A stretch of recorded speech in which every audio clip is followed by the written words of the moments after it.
മുഹമ്മദുർ റസൂലുള്ളാഹ് സ്വല്ലല്ലാഹു അലൈഹി വസല്ലമ തങ്ങൾ പഠിപ്പിക്കുന്ന ഒരു ഹദീസ് കാണാം.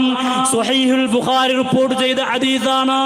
റുബ്ബ അശ്അസ അഗ്ബറ മദ്ഫൂനിൻ ബിൽ അബ്വാബ് ലൗ അഖ്സമ അലല്ലാഹി ലഅബറ.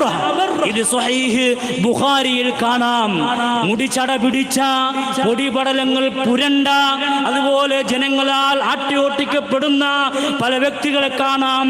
സമൂഹത്തിൽ അദ്ദേഹം നിസ്സാരനായിരിക്കാം, വളരെ മോശപ്പെട്ടവനായിരിക്കാം, അല്ലെങ്കിൽ നമ്മുടെ മുമ്പിൽ അദ്ദേഹത്തിനെ ആട്ടിയോട്ടിക്കപ്പെടുന്ന രൂപത്തിൽ വികൃതമായിരിക്കാം, കുളിക്കാത്ത രൂപത്തിലായിരിക്കാം. പക്ഷേ അവിടെ മനസ്സ് അല്ലാഹുമായിട്ട് ലയിച്ചതായിരിക്കും.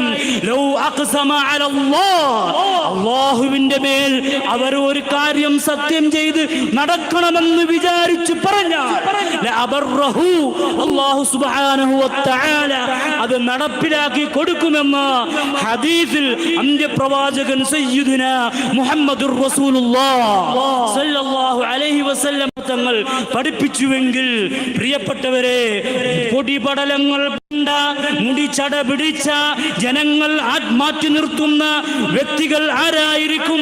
ഒരുപക്ഷെ നമ്മുടെ മുമ്പിൽ അദ്ദേഹം ഒരു സാധാരണ മനുഷ്യനായി നാം വെറുക്കുന്നതാണെങ്കിൽ, മാറ്റി നിർത്തുന്നതാണെങ്കിൽ, പക്ഷേ ആ വ്യക്തിയുടെ ഹൃദയം അല്ലാഹുവുമായിട്ട് ലയിച്ച് അല്ലാഹുവുമായിട്ട് വലിയ ബന്ധമുള്ള ഹൃദയമാകുമ്പോൾ അല്ലാഹു സുബ്ഹാനഹു വ തആല അവർക്ക് പ്രത്യേകമായ ചില കഴിവുകൾ കൊടുക്കുന്നു.